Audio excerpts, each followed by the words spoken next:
What's up, everybody? It's Soren Baker. Amir, Rahimi. And this week on The Great Debaters, the Alkaholiks, man. We're overdue. Time for 21 and over.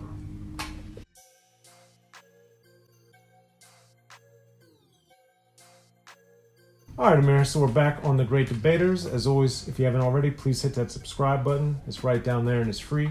That enables us to keep coming to y'all as often as possible with as many interviews and episodes of The Great Debaters as possible. So please hit that subscribe button. If you have already, please tell a friend, get them down with unique access as well, and we appreciate your support in getting us this far. Now, Amir, the Alkaholiks, man, oh man, oh man. Such an amazing group. I've gotten to know and spend time with them extensively over the years and talk to them and everything. So, great dudes, hilarious dudes, lots of fun. So how did you get exposed to the 21 and over from the Alkaholiks? I don't really remember. I don't remember. It may have honestly been. I hope you weren't drunk. No, I was not drunk. I think I'd heard them before I was 21. That's for sure. Not saying I wasn't drunk before 21, but I had heard them before I was 21. And it honestly may have been through some Xzibit stuff. How I first got put onto them. But this album, I was always drawn to the cover. I thought the cover was pretty creative, simple enough. Granted, the album title being 21 and over, but I thought it was so clever and just a great cover at that. So first off, let me get into my first pick, and that's track number 2, Only When I'm Drunk. I think it's just a really clever song. Really enjoy the sample, number 1. I have loved the way J-Ro comes on this song, how he raps on this track, and I thought it was extremely clever how throughout his verse he's, burping, stumbling, he's about to yak and all this stuff, but he keeps the flow going, and it's funny how he says he's still able to charm the ladies with his cool charm, or get the ladies with his cool charm or whatever, while he's just stumbling and clearly intoxicated. And he also says like how he acts uncouth, but when he's drunk he always tells the truth. And it's funny because he's showing like the pros and the cons and how he is as a person on it. And then you get Tash in the second verse. Also, actually, J-Ro, one of my favorite lines when he says when he's drunk he might even call his daddy a punk. I'm like, that's pretty funny to me. And then you get the chorus, which is cool. You get Tash coming in, and he comes in with... It's funny because J-Ro he's like the drunk guy because he's burping and belching and all this stuff, and then Tash is just hitting a sick flow on it, and he does extremely well. So I think J-Ro and Tash are actually really, really, really dope rappers, and a lot of people don't talk about them being dope rappers, but they really are. So Tash just does well.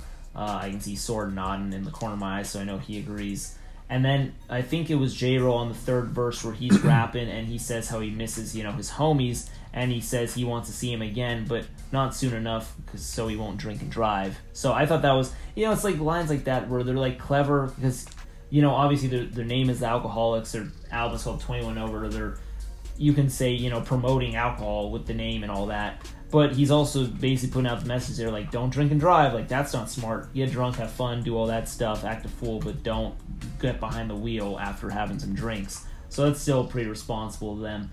But I really like that line as well, because he's shouting out the people, but he's saying, I'm not going to see them too soon because I don't drink and drive. The song is amazing, has great replay value, really funny, really catchy. My first track. Only When I'm Drunk is also one of my picks. I love the beat, of course. Love at First Sight, Dana Dane used it, then It's My Thing by EPMD used it, then Alkaholiks used it for Only When I'm Drunk, and then Jay-Z, many others have used it since then. Yeah. But, man, it's just this beat works so well with their voices and how they stop it and bring in all the sound effects. The belching during J-Ro's verse is particularly humorous. And also like the... in general, how they're like, oh, we don't drink and drive because we don't want to spill our drink. Like, that whole alcohol, it's just like... That too. It's just funny. So, yeah, don't drink and drive because it's bad, but also not because you don't want to, waste your beverage of choice.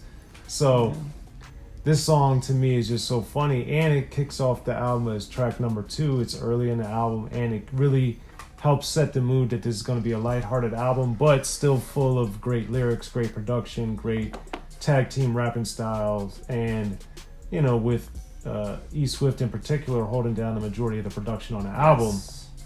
He does a phenomenal job. He's very underrated, of course, and it's just the song even though I've never had a drink in my life, it just makes me laugh when I hear it because it's so funny. And being around these guys extensively over the years, they've definitely lived up to their name. It's not just a name, although they're different now, thankfully. And shout out to the Licks, but only when I'm drunk, man. It just makes me smile even when I think about it. It's just funny, and it's a great song, and it just shows kind of what their nature is gonna be throughout their career and as people. So I like it. It's great, and I love rap when it makes me laugh. And this song had me laughing so much every time, or almost every line. Almost back in the day when I was hearing it was having me laugh or chuckle or something. So there it is. I'm still smiling. So that's my first pick. Only when I'm drunk. Amir, what about you for pick number 2? I'm gonna go with another single here. I'm gonna go with "Make Room." Super awesome song, and that one to me, it sounds like more of like an even like hip hop kind of track. I think the beat, the way they're rapping, I think they have super awesome punchlines on this song. Both Tash and J-Ro really do excellent work on this one. And one thing that I thought was, I really am a sucker for a good or interesting starting line in a song. And where J-Ro says he knocks him out the park while the rapper's hitting bunts. Like, I just really like that, especially now, just been watching a lot of baseball, especially, so that one always is just a fun one to listen to. But on top of that, J-Ro doesn't go for like the easy approach. He says, instead of saying he's never dated a white girl, he's never had a girlfriend the color of cooking flour. I'm just like, that's just hilarious to me. So that's funny. There's so many ways to say what you want to say, and he chose to say it that way, which I just found hysterically funny. So super humorous bars on this track, but also a lot of great punchlines. Tash is great. One thing that I thought was, also on top of that, I really like the chorus on here, "Make room for the crew beats that bump," or thump, whichever. And E Swift, they're shouting out E Swift, who does excellent job on the production. The beat is super sick, and then they say "It's a Licks, baby, it's a Licks." Like that a lot. One thing I thought was funny is, I remember back in the day, my friends, I don't really drink beer. I'm not a fan of beer, to be honest with you. I would rather have the hard stuff. But anyways, not saying I'm a lightweight, but the point is, my friends would go to 7-Eleven or wherever and buy like some of the 40 ounces back then. And they one time tried King Cobra. And I never heard of King Cobra. I didn't know what that was. I was, used to like the Miller Lights and the Bud Lights and stuff like that, and Coors. But they bought a 40 ounce of King Cobra, and they said it was terrible. And I tried it, and I think it all tastes the same. Just some are slightly terrible, some are very terrible. I thought that one just sucked, just like all the others.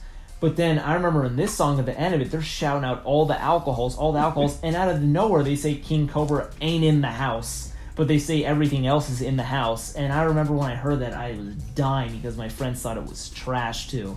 So I remember that line at the end always stuck out to me. I thought that was hilarious. So they go out of their way to diss King Cobra after upping like 6 or 7 other beers. So that was pretty funny. That's my second pick.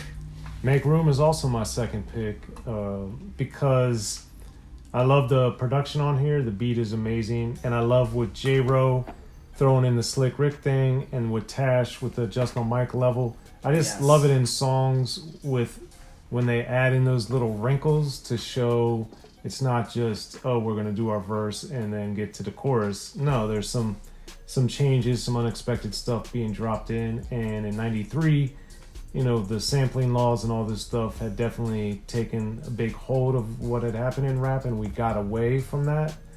Bringing in these samples in the middle of verses and even in choruses. So the fact that the Alkaholiks were doing it on Make Room really, I really appreciated that. And then even on Last Call, where they use PSK from Schoolie D, the same type of thing, I love that too. So yeah, you love that a lot. Of course, because Schoolie D is my favorite rapper. But since the Alkaholiks do that throughout 21 and over, with Last Call and then with Make Room, those two songs in particular are two of my favorite examples of it, as done throughout 21 and over. So Make Room is just great, and it just shows too this great lyricism. Obviously, E Swift and Tash are both originally from Ohio, and J-Rose from Pacoima, but it shows that these guys raised in the West and coming out from the West have this great lyricism, these amazing punchlines, this great storytelling, this humor, and all this stuff, but they're also not chumps or punks at the same time. So I really appreciated that, and I think Make Room is one of the best examples of that on the album. So that's why I'm going with Make Room. So that's my second pick. Amir, what's your third pick on Alkaholiks 21 and over? My last pick. It's a consistent album, man, but I'm gonna have to go with Mary Jane. And Mary Jane, it's another track that they're just so good together, Tash, J-Ro. But this is one of those tracks that it's interesting because obviously the album is very beer and alcohol themed, but this song is about marijuana, so. They do like mix it up. They no pun intended. They mix it up. But so this one I really enjoy the stories on this. Obviously there's been a lot of songs about weed up to this point, and a lot of even more songs after about weed in hip hop. People's affection for it. How they smoke it, etc. Blah blah blah. And this is just another love song about weed, and I really enjoy it. But on top of that too. I really like just throughout how they're talking about, experiences with weed, getting the weed, what their moms think about weed, they don't like it, and blah, blah, whatever, they want them to quit it. But then one thing I also like is how, I don't remember if it was Tash or J-Ro on that last verse, but where one of them is saying that he had to find the weed, because back then,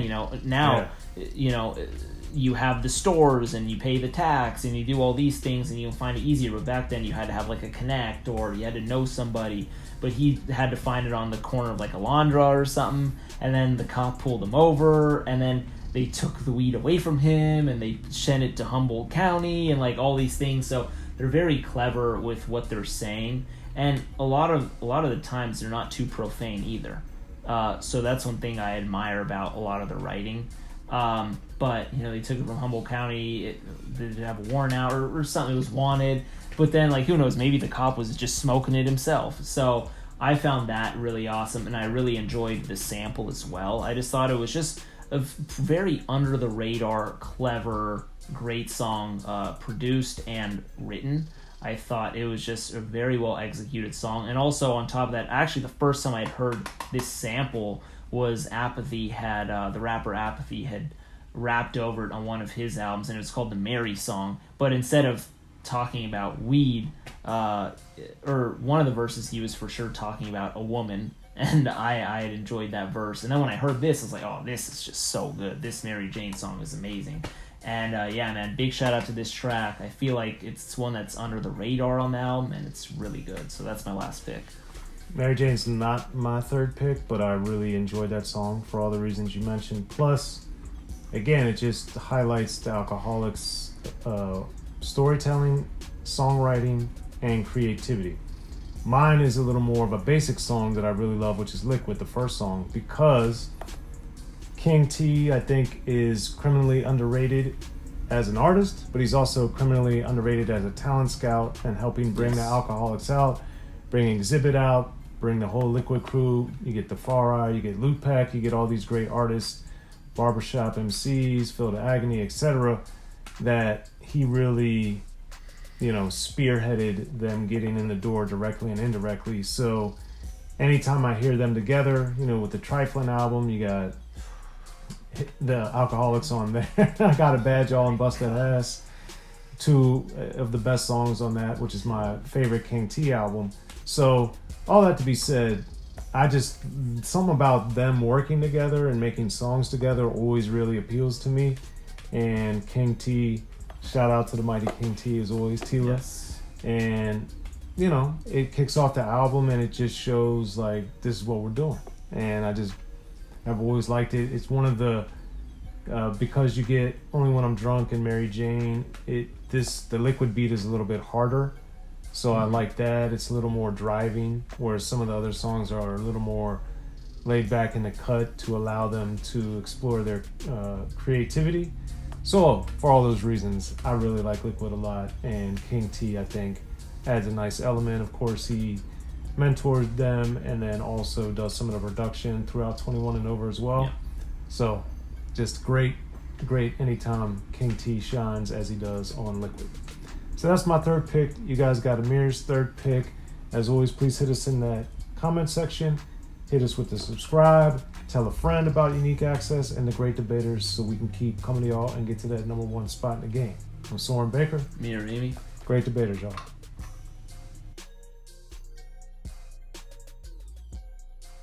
Be sure to check out the History of Gangster Rap by Soren Baker. He's official. History of Gangster Rap features exclusive interviews with Ice-T, Snoop Dogg, MC Ren, the D.O.C, and dozens of others. The History of Gangster Rap, a definitive look at how Los Angeles changed rap forever. In Los Angeles, the streets definitely set the tone of the hip-hop music. At 19, I got a $50,000 car. My whole angle always was, I'll be street, but I will always tell you the horrors that go along with this life. There will be penalties and casualties for just wearing the wrong color in somebody's neighborhood. And once gangster rap made it from the streets to the TV, the genre exploded. With Fab 5 on your TV back with NWA. Yo MTV, it just catapulted us from being local heroes to national gangbang rappers. The History of Gangster Rap discusses it all from 1980 up till today. It's always gonna be shit happening in the street. You know what I mean? So it's always gonna be something to talk about. The History of Gangster Rap in stores now.